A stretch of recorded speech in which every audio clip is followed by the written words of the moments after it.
Seigneur, ta parole est grande, elle demeure à jamais. Ta parole est infaillible, rien ne peut la supprimer. Bienvenue, chers téléspectateurs, je vous souhaite la bienvenue ainsi qu'à tous nos téléspectateurs à un nouvel épisode de notre émission quotidienne d'études Toute la Bible. Dans cette émission, nous présentons une étude de tous les livres de la Bible, de la Genèse à l'Apocalypse, tous les jours du lundi au vendredi. Nous sommes arrivés dans notre étude du livre de la Genèse, premier livre de la Bible, au chapitre 37, et nous commencerons aujourd'hui l'étude de la personnalité de Joseph, quatrième personnage principal du livre de la Genèse.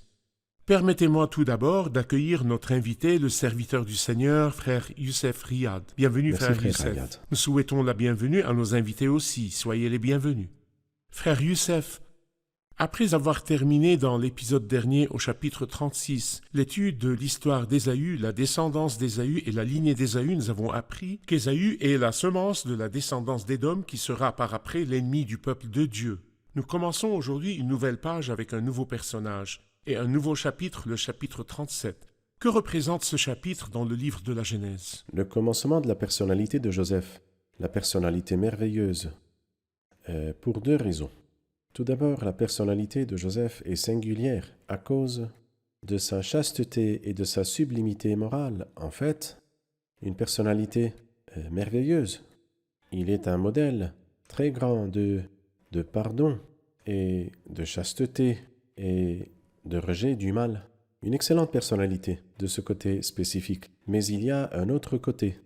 C'est une personnalité où l'on peut voir une image merveilleuse du Seigneur Jésus-Christ. C'est-à-dire, il y a un des commentateurs qui a cité plus que 1000 similitudes entre la personnalité de Joseph et le Christ, et je crois que c'est ce que nous verrons en étudiant cette personnalité au cours des chapitres, du chapitre 37 jusqu'à la fin du livre. Nous verrons à quel point la personnalité de Joseph ressemble à la personnalité de Jésus-Christ. Nous rappelons à nos chers téléspectateurs que le livre de la Genèse se divise en deux parties des chapitres 1 à 11. Il parle de 4 événements importants, la création, la chute, le déluge et la tour de Babel. Oui, Mais des chapitres 12 à 50, il parle de 4 personnages principaux, Abraham, Isaac, Jacob et Joseph. Nous étudions aujourd'hui le 4e personnage principal dans la deuxième partie. et j'aimerais dire que ces 4 personnages nous parlent de 4 concepts très importants. Dans le personnage d'Abraham, nous voyons un principe que nous voyons dans toute la Bible sainte, l'élection et l'appel. Dieu a élu Abraham et l'a appelé. Dans la personnalité d'Isaac, nous voyons la filiation et l'héritage. C'est un fils et il hérite de tout. C'est un concept important que nous trouvons dans toute la Bible. Mais si nous sommes des fils, alors non seulement nous héritons, mais nous sommes aussi soumis à la discipline. Sans correction, vous êtes des enfants illégitimes et non des fils. Nous voyons la discipline et la correction de Jacob. Mais il y a un 4e et dernier concept que nous voyons en Joseph, à savoir les souffrances et la gloire. Les souffrances d'abord, et après cela la gloire. Le concept que vous avez mentionné, nous le verrons maintenant sur l'écran. Allez-y. Pourriez-vous nous dire non seulement ce qui distingue chacun de ces 4 pères, mais encore chacun d'eux a fait 4 choses dans sa vie? C'est vrai. Regardez l'écran s'il vous plaît et rappelez à nos chers téléspectateurs ce qui distingue chacun des 4 pères. Abraham, l'élection Oui, et l'appel, exactement. mais qu'a-t-il fait? Il a construit 4 autels. Et les 4 autels sont ici. C'est l'homme des autels. Et nous avons déjà mentionné pourquoi l'autel vient en premier. C'est le début de la relation avec Dieu. C'est la part de Dieu. La part de Dieu. Vous ne pourrez pas avoir une relation avec Dieu sans passer par la croix. Et ceux qui refusent la croix du Christ n'auront aucune part dans la relation avec Dieu et sa bénédiction. L'autel est donc le début. Mais Isaac vient juste après. Il symbolise donc la filiation et l'héritage. Il a creusé 4 puits. Et comme nous l'avons vu, les puits nous parlent de la satiété, ou bien du don du Saint-Esprit, dont jouissent tous ceux qui ont joui de l'autel ou du sacrifice. Et quand nous arrivons à Jacob, nous voyons la discipline, l'exercice et la discipline. Mais il y a eu 4 monuments dans sa vie, et nous les avons vus. Et le dernier de ces monuments était le monument au chapitre 35 de la Genèse, qui est le monument de la tombe de Rachel, et qui représente la fin des espérances terrestres. En ce qui concerne Joseph, les souffrances et la gloire. Mais il y a eu dans la vie de Joseph 4 sortes d'habits, comme nous le verrons tout à l'heure dans le chapitre 37, l'habit de plusieurs couleurs dans le chapitre 39, l'habit des esclaves, dans le chapitre 41, l'habit de prison, et qu'il a enlevé pour se vêtir de l'habit de la gloire au chapitre 41. Parfait, je vous remercie, frère Youssef. Permettez-moi de lire quelques versets du chapitre 37 et de revenir avec une question. Quant à Jacob, il s'installa dans le pays de Canaan, là où son père avait séjourné. Voici la lignée de Jacob. À l'âge de 17 ans, Joseph prenait soin du troupeau avec ses frères. Le garçon était en compagnie des fils de Bila et de Zilpa, les femmes de son père, et ils rapportaient leurs mauvais propos à leur père. Israël aimait Joseph plus que tous ses autres fils parce qu'il l'avait eu dans sa vieillesse, et il lui fit un habit de plusieurs couleurs. Ses frères remarquèrent que leur père l'aimait plus que tous et se mirent à le détester. Ils étaient incapables de lui parler sans agressivité. Cela commence par « Voici la lignée de Jacob ». Je m'attendais à ce qu'ils disent « Voici la lignée de Jacob » et ils commencent la lignée dès le début. Ruben, et ainsi de suite jusqu'au dernier. Mais il a commencé par Joseph et il n'a pas continué. Pourquoi n'a-t-il mentionné personne d'autre? Du point de vue symbolique, c'est très très beau. Et si nous voyons du point de vue réaliste, il veut, à partir de ce chapitre, se focaliser sur un personnage excellent qui est Joseph. Du point de vue symbolique, Joseph représente le Christ qui est le Fils unique. En effet, Dieu a tant aimé le monde qu'il a donné son Fils unique. Quelqu'un dirait, les anges ne sont-ils pas les fils de Dieu? Oui, c'est une filiation en considérant que les anges sont créés directement par Dieu. Adam est le Fils de Dieu comme étant créé par Dieu. Il vient de Dieu. Sa source est Dieu. Mais le Christ est le Fils unique d'une manière qui ne s'applique à aucune autre personne. Il est le Fils unique car il est le seul Fils égal au Père. Il est le seul qui pouvait dire « Le Père et moi, nous sommes un ». Et là, nous pouvons voir la filiation éternelle dans la divinité. Exactement. Nous rappelons également à nos chers téléspectateurs que le Christ est le Fils de Dieu, non pas qu'il vienne de Dieu, comme les anges et Adam viennent de Dieu, mais les Juifs savaient très bien que quand le Christ dit de lui-même qu'il est le Fils de Dieu ou que Dieu est son Père, il savait très bien que cela signifiait l'égalité. Quand il a dit « Mon Père est à l'œuvre jusqu'à présent, moi aussi je suis à l'œuvre », ils prirent des pierres pour le lapider. Ils l'ont accusé de blasphème. Et ils ont dit « Lui qui est un être humain, il appelait Dieu son propre Père, se faisant lui-même égal à Dieu ». Les Juifs savaient très bien que le sens du terme « fils de Dieu » ou que Dieu est son propre Père veut dire l'égalité totale et non pas qu'il est né de Dieu comme certains le pensent ou le disent. Merci, nous ferons une pause puis reviendrons pour une question.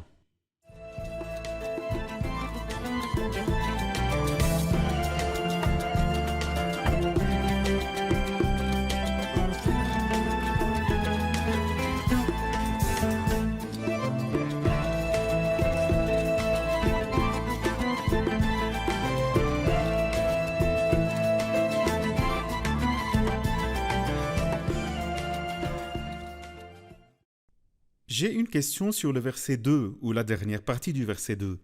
Et Joseph rapportait leurs mauvais propos à leur père. Que veut dire rapporter leurs mauvais propos? À vous, frère Youssef. Il paraît que leur comportement était tordu, et que lui l'a vu. Alors devait-il se taire?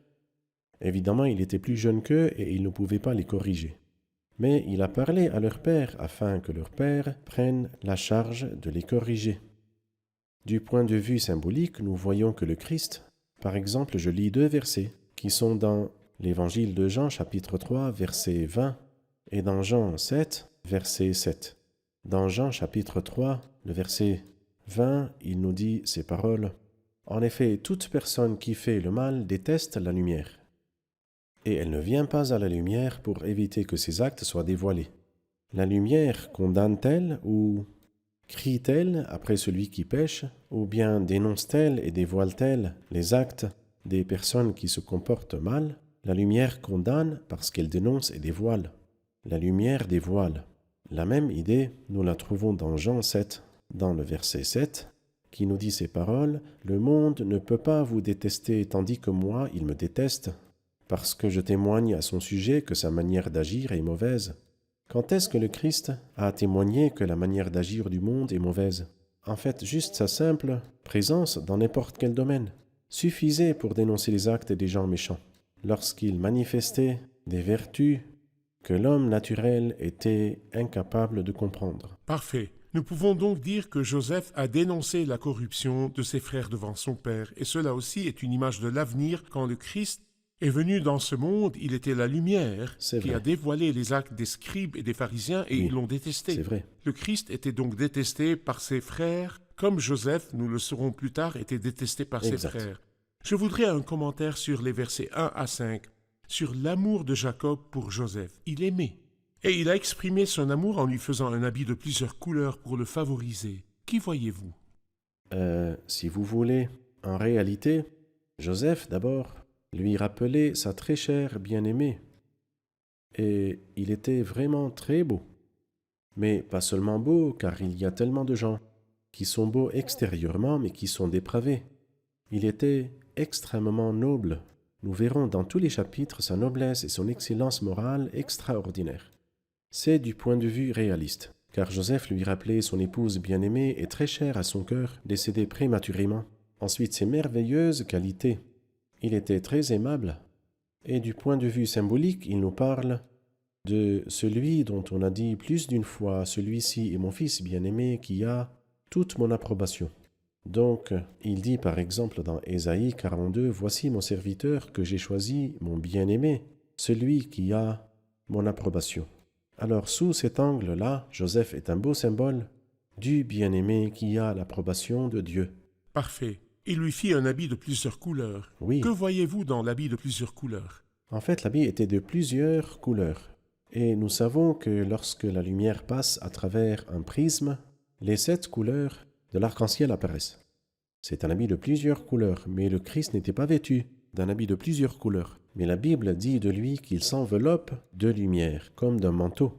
Le Christ s'enveloppe de lumière, comme Joseph était vêtu d'un vêtement de plusieurs couleurs. Parfait. Et l'un des sens de l'habit de plusieurs couleurs, c'est l'habit à manches larges qui n'est pas pour l'esclave, mais pour le maître. Comme si Jacob disait que Joseph serait le maître de ses frères. Il y a un proverbe en Haute-Égypte qui dit « Balance tes manches, toi que la vie a rendu heureux. » Et C'est Joseph vrai. aurait pu balancer ses manches en C'est marchant, vrai, car la vie l'a rendu heureux, mais ce n'est pas la vie qui l'a rendu heureux, mais c'est Dieu qui l'a honoré. c'est vrai. Et parce que Joseph, aux yeux de son père, sera le maître de ses frères, mais ses frères le détestaient, Oui. Dieu lui a transmis l'idée d'une autre manière, dans un rêve. Oui. C'est pourquoi je vous prie de nous parler des versets 5 à 11 sur le rêve de Joseph. Comment Dieu lui a-t-il transmis cette idée dans un rêve? Oui, tout d'abord, Dieu lui a donné 2 rêves. Le premier rêve concerne la terre et le deuxième rêve concerne le ciel. Et nous y voyons que Joseph, mais en fait Joseph n'était pas supérieur dans le ciel, mais il l'était dans l'image symbolique du Christ. Dieu réunira tout sous l'autorité du Messie, celui qui est dans le ciel et sur la terre. Le Christ a la supériorité dans le ciel et sur la terre. Donc nous trouvons ici que l'histoire actuelle ne nous aidera pas dans le rêve de Joseph, que le soleil, la lune et les 11 planètes se sont prosternés devant lui. Mais pour le Christ, tout pouvoir lui a été donné dans le ciel et sur la terre. Le Christ est supérieur dans le ciel et sur la terre. Et au nom de Jésus, chacun pliera le genou dans le ciel et sur la terre et sous la terre. Nous rappelons à nos chers téléspectateurs que dans notre étude de ces chapitres de la personnalité de Joseph, nous passerons de l'enseignement appliqué, c'est-à-dire ce Oui. que nous apprendrons des souffrances et de la gloire de Joseph, Oui. mais nous devons de faire référence aux souffrances du Christ et à sa gloire. C'est vrai. Nous parlerons donc beaucoup de ce que nous en retirons et comment le Christ est apparu dans ses souffrances et sa gloire dans cette Parfait. histoire. Nous avons dit ici que Dieu a montré à Joseph l'image de ce qu'il sera à l'avenir, un maître. Les rêves étaient-ils le seul moyen de communiquer avec les gens? Dieu communique avec les gens par les rêves? À ce qu'il semble, dans ces époques-là, les rêves étaient un moyen parmi beaucoup d'autres moyens, comme nous le comprenons de Job 33, mais ce n'était pas le seul moyen, parce que, par exemple, la Bible dit que Dieu a parlé à Jacob. Il est apparu à Jacob. Alors Dieu parlait avec les hommes, mais un moyen parmi d'autres moyens par lesquels Dieu parlait étaient les rêves. Hébreux 1.1 dit « Dieu, après avoir autrefois parlé à nos ancêtres par les prophètes, à de nombreuses reprises et manières, nous a parlé dans ces jours qui sont les derniers par le Fils. » Parfait. Dans les versets de 12 à 17, il y a une mission. Jacob a envoyé Joseph en mission. Nous avons appris des versets précédents que Joseph était l'objet de l'amour de son père, il lui avait fait un habit de plusieurs couleurs. Joseph était aussi le rêveur, Dieu lui a donné 2 rêves pour lui dire comment sera son avenir. Mais à partir du verset 12, Joseph a été envoyé par son père pour voir si ses frères se portent bien. Parlez-nous de cette mission et quelle était la condition des frères de Joseph quand il est allé les voir. Alors Joseph est merveilleux, car il a appris à obéir. Il était obéissant à son père.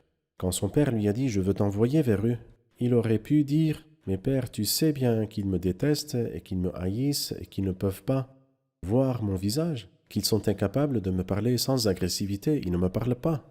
Comment irai-je » Mais lui n'avait pas l'habitude de dire à son père autre que « Me voici ». Il lui a dit « Vas-y, je veux t'envoyer vers eux » et il lui répondit « Me voici ». En fait, l'obéissance est très importante. Et le Christ, gloire à lui, quand il était sur la terre, la Bible nous dit dans Luc 2 qu'il est sorti avec Joseph le charpentier et la bienheureuse Marie et qu'il était soumis à eux.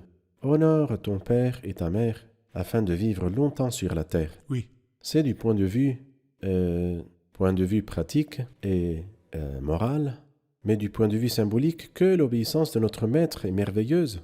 La Bible nous en dit, lui qui est de condition divine, il n'a pas regardé son égalité avec Dieu comme un butin à préserver, mais il s'est dépouillé lui-même, prenant une condition de serviteur en devenant semblable aux êtres humains. Reconnu comme un simple homme, il s'est humilié lui-même et a obéi. À quel point a-t-il obéi?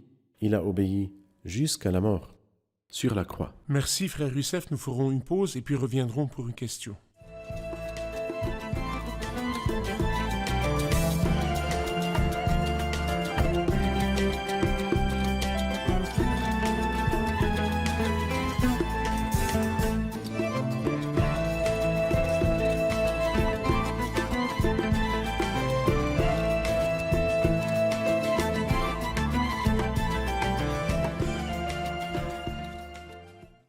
Je voudrais savoir pourquoi, bien que Joseph honorait ses frères et allait vers eux et les chercher, pourquoi l'ont-ils traité avec tant de haine et de rejet? Les frères de Joseph le détestaient Oui. malgré l'amour qu'il leur portait. Que voyez-vous là? Dans les versets précédents, nous voyons au moins à 3 reprises qu'il le détestait. Dans le verset 4, se mirent à le détester, incapable de lui parler sans agressivité. Le verset 5, ses frères le détestèrent encore plus. Et puis dans le verset 8, nous lisons encore, ils le détestèrent encore plus. Et verset 11, ils se montrèrent jaloux de lui. Et c'est une image. Qui tiendra devant la jalousie? C'est ce que dit le sage. Et du point de vue symbolique, les Juifs détestaient le Christ. Pourquoi? Le Christ leur a dit « Je vous ai fait voir beaucoup de belles œuvres qui viennent de mon Père. Et à cause de laquelle me détestez-vous et vous voulez me tuer? Pourquoi ?» Ils lui répondirent « Parce que toi tu es un être humain, tu te fais Dieu. » La même haine qui s'est manifestée ici. Dieu a favorisé Joseph. Était-ce sa faute?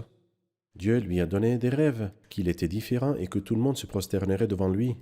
Mais lorsque Dieu lui-même dit cela, est-ce une raison pour qu'il déteste Joseph? Il va de même pour le Christ. Il vient voir si vous allez bien. Malheureusement, vous voulez le tuer. Joseph leur a apporté de bonnes choses, il est venu par amour pour eux. Il est venu les chercher, et pourtant eux, ils voulaient le tuer. C'est le mystère de la douleur dans la vie des croyants. Si nous nous arrêtions à Dothan, Dieu a permis que Joseph soit pris. Dieu a permis que Joseph soit maltraité. Dieu a permis que Joseph soit vendu et il ne l'a pas défendu. Qu'il soit maltraité par ses frères, qu'il soit vendu et qu'il aille en Égypte. Quand nous allons à 2 Rois chapitre 6 à Dothan, Dieu a défendu Élisée quand l'armée du roi de Syrie est arrivée et Dieu a rempli les montagnes autour d'Élisée et a sauvé Élisée. Je veux dire qu'à Dothan, Dieu peut sauver et Dieu peut aussi permettre que ses enfants souffrent. La question de permettre et de sauver, parlez-moi de ça, car beaucoup de croyants trébuchent sur ce sujet. Quelqu'un a dit que Dieu a un Fils unique qui est sans péché. Évidemment, c'est le Christ, mais il n'a aucun Fils qui est sans souffrance. Le Christ a souffert, Joseph a souffert, Tous les croyants souffrent aussi. C'est l'école de Dieu. Joseph ici va entrer à l'école de Dieu. Quelqu'un a dit une belle chose. Il a dit Jacob a reçu à la fin du chapitre l'habit de Joseph sans le corps de Joseph. Et Dieu a reçu Joseph sans Son habit. Dieu voulait le faire entrer à l'école où il aura son diplôme avec mention. Et il porterait les vêtements des rois, comme Dieu le lui avait promis.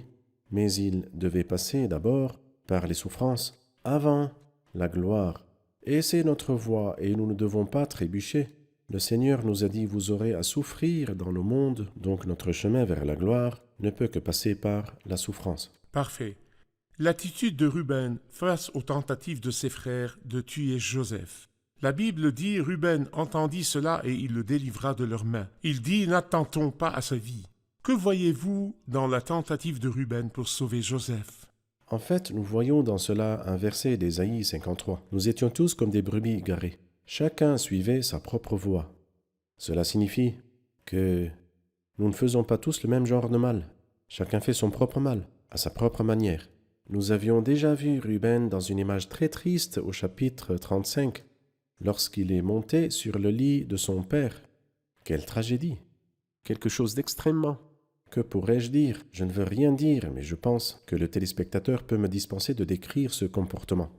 Mais en même temps, il n'était pas cruel comme Siméon et Lévi. Siméon et Lévi ont combattu toute une ville, ils ont volé et pillé la ville tout entière. Ils étaient extrêmement cruels. C'est comme si Ruben se distinguait par l'impureté. Siméon et Lévi se distinguaient par la cruauté. Judas se distinguait par l'amour excessif de l'argent. Il est évident que chacun a sa propre voie et son chemin différent. C'est vrai. Mais nous avons tous transgressé. Nous étions Exactement. tous comme des brebis égarées. Ils ont jeté Joseph dans le puits et ils étaient capables de manger. Alors que leur frère était dans le puits, cela nous rappelle quoi? Cela nous rappelle une tragédie plus horrible lorsque les grands prêtres refusaient de rentrer chez Pilate, car l'agneau était immolé chez eux et ils voulaient rentrer pour le manger. Mais vous allez livrer le Christ et il sera pendu à la croix. Oui, le Christ sera pendu à la croix et nous irons manger. La Pâque symbolique, alors que voici la Pâque véritable qui est pendue à la croix. C'est celle-là la religion de l'homme et c'est celui-là l'homme dans sa méchanceté. Parfait. Une caravane est passée et ils leur ont vendu Joseph. Et la caravane a pris Joseph et ils ont payé le prix. Ils ont payé 20 pièces d'argent. Cela nous rappelle quoi? Alors nous voyons là Judas, qui aimait l'argent. Il a vendu Joseph pour 20 pièces d'argent. Et Judas d'Iscariote plus tard a vendu son maître pour 30 pièces d'argent.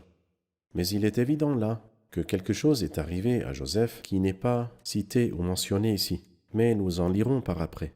Lorsque les frères de Joseph ont dit « Nous avons bien vu sa détresse quand il nous demandait grâce, et nous ne l'avons pas écouté. » En fait, cette affaire n'a pas été oubliée par les méchants frères de Joseph, et quand ils étaient emprisonnés, ils s'en sont souvenus, alors que le Seigneur de la gloire était certainement à un niveau bien plus élevé de détresse, mais il n'a demandé grâce à personne, car il connaissait tout le monde.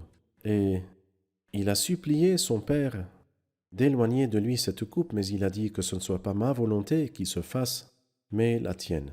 Et un nouvel épisode de la récolte de Jacob commence au verset 31. Ils prirent alors l'habit de Joseph, tuèrent un bouc et plongèrent l'habit dans le sang.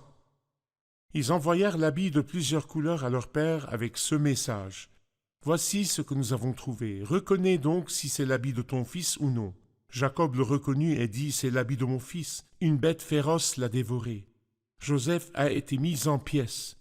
Jacob déchira ses vêtements, il mit un sac sur sa taille, et il mena longtemps le deuil sur son fils. Tous ses fils et toutes ses filles vinrent pour le consoler, mais il refusait d'être consolé. Il disait, c'est dans le deuil que je descendrai vers mon fils au séjour des morts, et il pleurait son fils. Que voyons-nous dans la récolte, dans cette partie? Alors, avant de parler de la récolte, je voudrais dire que Jacob avait fait une chose sur laquelle nous devons porter l'attention. Quand il a divisé l'armée qu'il avait en allant recevoir Ésaü, le dernier endroit, les personnes qu'il avait mis en dernier étaient Joseph. Rachel et Joseph. Et Rachel était la première à partir Après par elle, la mort. Joseph. Et après elle, par la vie, Joseph a été perdu de ses mains. La meilleure chose à faire est de mettre les choses entre les mains de Dieu, de lui remettre le fardeau tout entier, tout ce que je porte, et il est capable de nous délivrer et de nous sauver. La récolte est une chose à laquelle nous devons faire bien attention. Ne vous y trompez pas, parce que on ne se moque pas de Dieu, car ce que l'homme aura semé un jour, le récoltera certainement aussi. Tu as trompé ton père avec une paire de chevreaux dans le chapitre 27. Eh bien, tu devrais alors payer. Mais j'ai payé, Seigneur. J'ai été trompé dans la maison de mon oncle Laban. Et encore, il y a encore un reste de récolte. Le péché n'est pas facile. C'est pourquoi, à quel point nous prenons le péché à la légère. Et je souhaite de tout mon cœur qu'une émission comme celle-ci fasse savoir à chacun des téléspectateurs que le péché est très pécheur et que ce que vous avez fait vous sera fait à vous. Ou bien, dans les paroles d'Abdias, il dit cela: « On te fera comme tu as fait. Tes actes retomberont sur ta tête. » Merci frère Youssef, nous allons réviser l'épisode avec les invités. Qu'avez-vous appris de l'épisode sur la personnalité de Joseph? C'est beau de voir que la Bible, dans toutes ses parties, parle de la personne du Christ. Joseph est un très fort symbole du Christ. En fait, quand nous disions que Joseph était comme la lumière qui a dévoilé la corruption de ses frères, Jacob avait 12 fils, mais un seul d'entre eux était comme la lumière, bien que Jacob était un homme qui connaissait Dieu et qui avait une relation avec lui. Mais ce que ses fils ont vu de lui n'était que malignité et hypocrisie, et ils ont vu la jalousie de ses femmes. C'est ce qu'ils ont hérité et c'est ce qu'ils ont fait. Le fait que nous soyons croyants ne garantit pas que les générations qui viennent après nous seront bonnes, mais ce qu'elles voient en nous, c'est notre responsabilité. J'ai appris que la souffrance est essentielle pour la vie du croyant et que c'est l'école de Dieu, que les souffrances viennent en premier, puis la gloire. Parfait, je vous remercie. Merci frère C'est un Youssef, plaisir. que Dieu vous bénisse. Chers téléspectateurs, Joseph est venu chercher ses frères à Sichem, le nom qui signifie puissance et épaule. Mais il n'a pas trouvé ses frères à Sichem dans un état de puissance. Ils étaient partis loin. Et le Christ est venu, et malheureusement, l'humanité tout entière était dans un état de faiblesse. Et la Bible dit que le Christ, alors que nous étions encore sans force, nous n'étions pas à Sichem. Nous étions impuissants alors que nous étions encore sans force et incapables de nous sauver nous-mêmes. Christ est mort pour des pécheurs au moment fixé. Christ est mort pour des pécheurs au moment fixé. Et il peut vous donner la vie éternelle, vous sauver, vous pardonner vos péchés, vous purifier de vos transgressions et de vos impuretés. Jetez-vous sur le Sauveur, jusqu'à ce que nous nous retrouvions dans un nouvel épisode. Que le Seigneur soit avec vous.